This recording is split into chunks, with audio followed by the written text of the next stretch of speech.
Hey everyone, welcome back to the FemHealth channel. Today we have Dr. Kira Barr. She is a board certified dermatologist practicing in Washington State. Today we're going to talk to her about how rosacea is affected by emotional distress. Hi, Dr. Barr. Thanks for being here. First of all, can you tell me a little bit about what rosacea is? Yeah, rosacea is an inflammatory condition, and there's several different variants of it. Some people experience papules and pustules more like an acneiform eruption. Some experience more redness and irritation, and then others there's more of a dilated blood vessels. Some it's a combination of all of the above, but it's an inflammatory skin condition. Is it affected more in one age group or a certain population? It seems that women tend to be affected more so, but there are many men that are affected by rosacea as well. And the challenge with rosacea is not only does it affect the skin surface, but some people it does affect their eyes. And so it can be a very challenging condition to live with from a physical standpoint, but also from the mental emotional impact that it has because it can be so visible when it flares.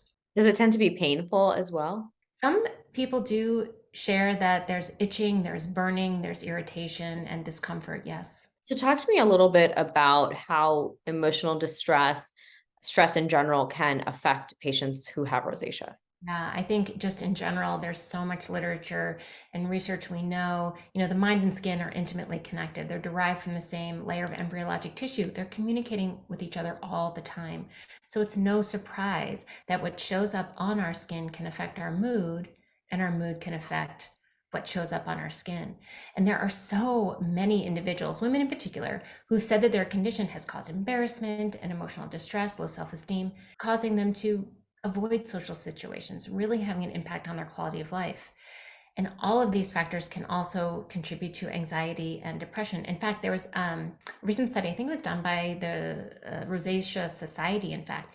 They did a study of 602 patients, and 88% of the survey respondents said that their rosacea flares up when they're under emotional stress. It's totally understandable, right? We live in a society that puts so much weight and value on our physical appearance, attribute our worthiness to our physical appearance, which it really can suck sometimes. It really can.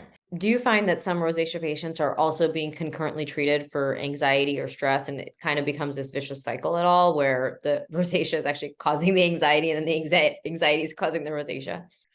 So I think it is can be a vicious cycle, and the challenge is most patients are just having the surface symptoms addressed, and they're not being supported with how their skin condition is impacting their life, and their emotional well-being.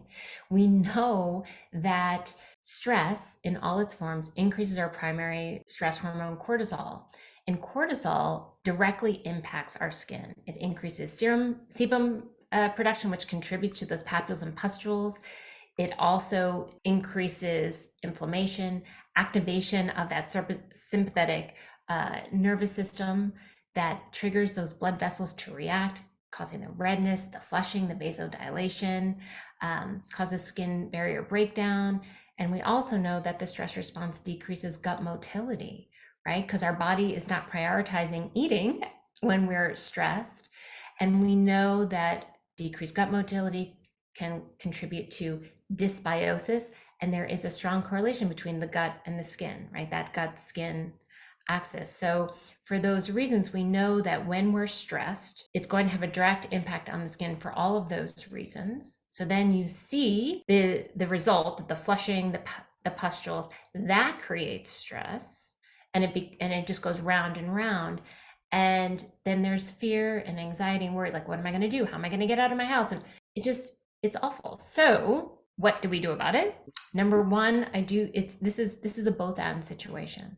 We need to support people with the medication side to kind of calm things down a bit. But really, from my perspective and the work that I do is really focusing on how do we manage that chronic stress? How do we help support the anxiety and the distress that is triggering the condition as well as resulting from through breath work, through mindfulness, through a somatic process, right? What does it feel like? What would it feel like to feel more calm, ease, and comfort in your skin? And there are so many different ways that we can do that.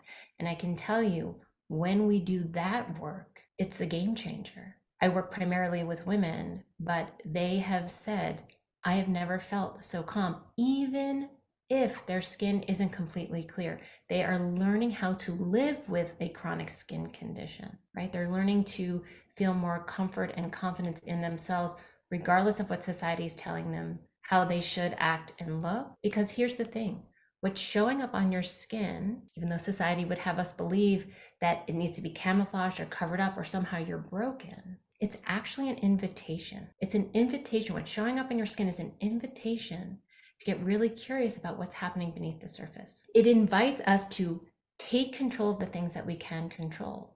Part of that control might be going to your dermatologist and getting the help and support. But oftentimes, it's who am I spending my time with? Am I on my phone up until the wee hours of the night and not prioritizing my sleep? Do I not have boundaries? Am I saying yes to things that I don't want to? All of these things impact that mind skin connection, and it shows up on the surface of your skin. So I would invite everyone to consider that what's showing up on their skin is actually a powerful invitation to take better care of yourself. Yeah, that makes a lot of sense. I'm sure it also applies to so many other skin conditions as well. Dr. Barr, this was super helpful. Thank you so much for joining us and sharing your insights.